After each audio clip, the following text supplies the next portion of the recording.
Hello दोस्तों, तो कैसे हैं आप लोग। आई होप आप लोग अच्छे ही होंगे।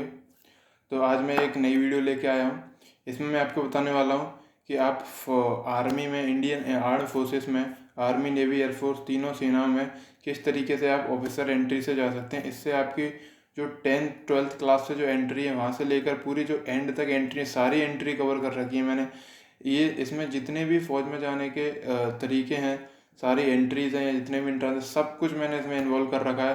तो आइए स्टार्ट करते हैं। आई होप इस वीडियो को देख के आप पूरा जो इंडियन आर्म फोर्सेस का स्ट्रक्चर है, army navy air force joining entrance का, वो सब कुछ आप समझ पाएंगे, सारी एंट्री आप समझ पाएंगे। तो स्टार्ट करते हैं। तो how to join Indian arm forces as an officer. तो पहले मैं आपको बताऊं, इंडियन आर्म फोर्सेज जैसे कि आप लोग जानते हैं, Indian arm forces means army navy and air force. Army, navy and air force. Army को बोलते हैं थल सेना, नेवी को बोलते हैं नौसेना, एयरफोर्स को बोलते हैं वायुसेना। तो ये तीनों सेना हमारी मिलकर बनाती हैं इंडियन आर्म फोर्सेस। तो चलिए अब मैं फर्स्ट एंट्री है 12th पास्ट। तो आप 11th 12th में जो अपियर होते हैं बच्चे, वो जिस एंट्री के लिए एलिजिबल हैं वो है national defence academy. National defence academy जो कि एनडीए है। And technical entry schemes. Technical entry scheme उन बंदों के लिए हैं जो 12th में अच्छी परसेंटेज स्कोर करते हैं। मिनिमम इसके लिए शायद से 60% रह सकती है। एंड जेई मीन्स का एंट्रेंस एग्जामिनेशन कंपलसरी है। बट इसमें जो शॉर्ट लिस्टिंग होती है वो अप्रॉक्सीमेटली 85% प्लस होती है। तो आप देख लें। और पीसीएम स्टूडेंट्स के लिए होती है, स्पेशली फिजिक्स केमिस्ट्री मैथ वाले स्टूडेंट्स के लिए। इसकी एज 16.5 से 19.5 रहने वाली है। नेशनल डिफेंस अकेडमी जिसकी एज 16.5 से 19.5 है। एंड एनडीए जिसमें आप किसी भी स्ट्रीम के बंदे हो चलेगा। कोई कंपलसरी नहीं है कि आप पीसीएम वाले ही होने चाहिए या पीसीए वाले। पीसीएम, पीसीबी, कॉमर्स, आर्ट्स सारे बंदे इसके लिए एलिजिबल हैं। एंड आप टेक्निकल एंट्री स्कीम से आर्मी एंड नेवी में जा सकते हैं। बट एयरफोर्स के लिए ऐसी कोई टेक्निकल एंट्री स्कीम डायरेक्ट है नहीं। टेक्निकल एंट्री स्कीम में आपका डायरेक्ट एसएसबी होता है। और पूरा टेक्निकल एंट्री स्कीम का प्रोसीजर मैंने अपनी और वीडियोस में एक्सप्लेन कर रखा है। अगर आप पूरी तरीके से जानना चाहते हैं तो वीडियोस रेफर कर सकते हैं।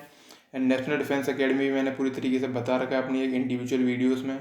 तो एनडीए से आप आर्मी नेवी एयरफोर्स तीनों सेनाओं में जा सकते हैं।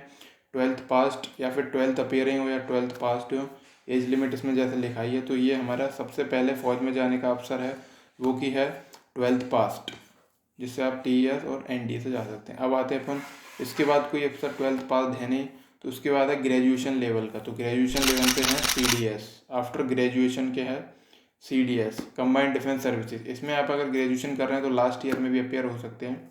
तो इसकी एज लिमिट है 19 to 24 ईयर्स। एंड इससे आप आईएमए में ज्वाइन कर सकते। इसमें क्या फर्दर 4 अकेडमीज होती हैं, जिसमें IMA Indian military academy Dehradun, OTA Chennai Gaya, Indian air force and Indian naval academy. तो 4 अकेडमी होती हैं जिसमें आप आर्मी में जाना है तो आईएमए और ओटीए कर सकते हैं। आईएएफ इंडियन एयरफोर्स में जाना है तो नेवल अकेडमी, आईएनए। ठीक है। तो ये 4 अकेडमीज में जा सकते हैं अपन, तीनों सेनाओं में जा सकते हैं। तो इसके लिए ग्रेजुएशन आपको चाहिए, किसी भी स्ट्रीम में हो तो चलेगा। मेजरली आर्मी एंड ओटीए के लिए किसी भी स्ट्रीम से हो चलेगा। बट इंडियन नेवल अकेडमी के लिए इंजीनियरिंग मांगते हैं वो। एंड सम एजुकेशन क्वालिफिकेशन कुछ कुछ थोड़ी सी अलग है। लेकिन अगर आप किसी भी स्ट्रीम से हैं तो एलिजिबल कर सकते हैं इनमें से आर्मी के लिए। एक और एंट्री है जो कि बहुत बेहतरीन है। जैसे आप इससे एयरफोर्स में ऑफिसर बन सकते हैं, वो क्या एफ कैट, जैसे एयरफोर्स कॉमन एडमिशन टेस्ट, जिसके एनी स्ट्रीम लिखा है, एनी स्ट्रीम।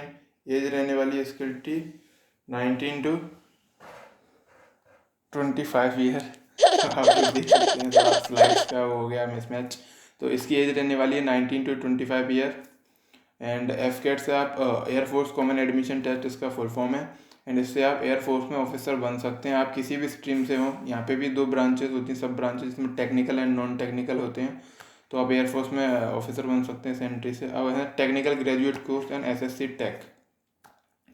तो टेक्निकल ग्रेजुएट कोर्स इंजीनियरिंग बंदों के लिए और एसएससी टेक भी इंजीनियरिंग बंदों के लिए। आप किसी फील्ड में इंजीनियरिंग करते हैं तो उसके हिसाब से फौज में वैकेंसीज निकलती हैं, तो उससे आप एज एन आर्मी ज्वाइन कर सकते हैं। एज आपकी 20 to 27 ईयर्स रहने वाली है। तो ये भी एंट्री है, डायरेक्ट एंट्री है, इसमें कोई रिटर्न एग्जामिनेशन नहीं होता। एंड आपते हैं एनसीसी स्पेशल एंट्री। अगर जिन बंदों ने एनसीसी कर रखा है या एनसीसी करना चाहते हैं या नहीं करिए तो फौज में जाना है डायरेक्ट एंट्री से बिना रिटर्न एग्जाम के, तो एनसीसी करिए, जिससे आपको सी सर्टिफिकेट मिलता है एनसीसी 3rd ईयर में।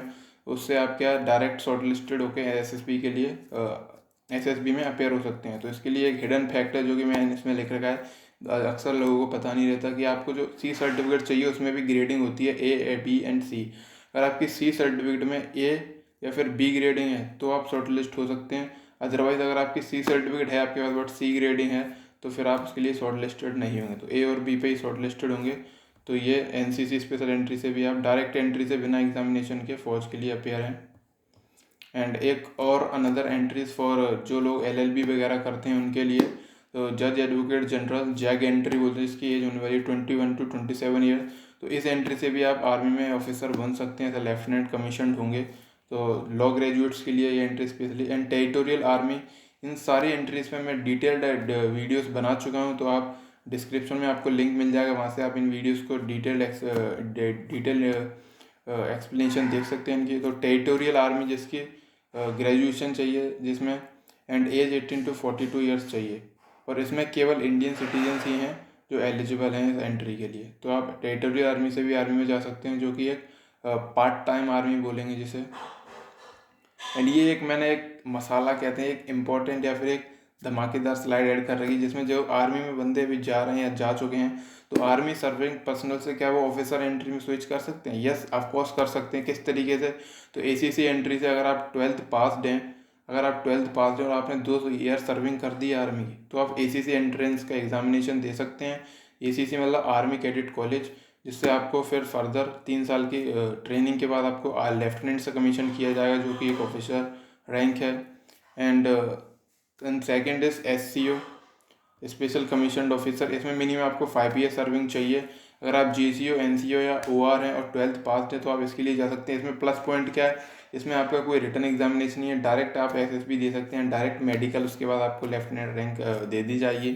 तो ये बहुत अच्छी बात है। एंड अब चलते हैं, परमानेंट कमीशन भी दी जाती है, जिसमें GCO, NCO एंड OR हैं, जिसकी एज 42 ईयर्स तक है, 42 ईयर्स तक एज है, और मिनिमम 10 ईयर सर्विंग चाहिए। इसमें भी आपका डायरेक्ट SSB एंड मेडिकल होगा, उसके बाद आपको दिया no return examination in this entry also. तो आप इससे भी परमानेंट कमीशन ले सकते हैं, फौज में ऑफिसर बन सकते हैं 42 ईयर्स तक। इसे मतलब ह्यूज 42 ईयर्स तक।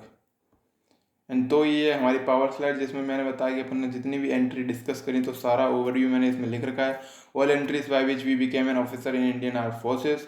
तो there are some ways to join Indian arm forces as an officer. तो जो कि जैसे आप आफ्टर 12th मैंने बता सका, TS 10+2 PCM स्ट्रीम के लिए, NDA किसी भी स्ट्रीम से। तो यही 2 एंट्री हैं जिससे आप फौज में जा सकते हैं 12th पास्ट। एंड ग्रेजुएशन के बाद आप CDS, OTA, FCAT, TGC, SSC, TEC, NCC A, B and C certificate only applicable, but आपका C सर्टिफिकेट वाले ही यहाँ पे लिखा है, ABC गलत।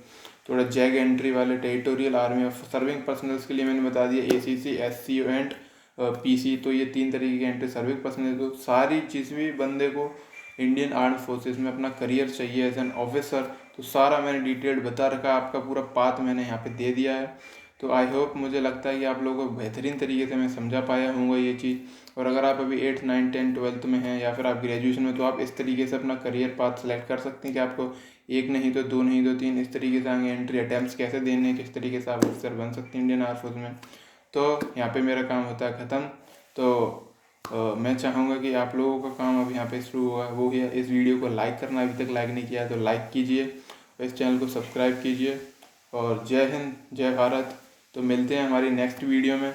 तो मैंने अभी तक इसका डिफेंस कैटेगरी का जो इंडियन आर्म फोर्सेस का पूरा कंटेंट, सारी एंट्री, सब कुछ रिलेटेड डाल दिया है। तो आप चेक कर सकते हैं सारी वीडियोस हमारी।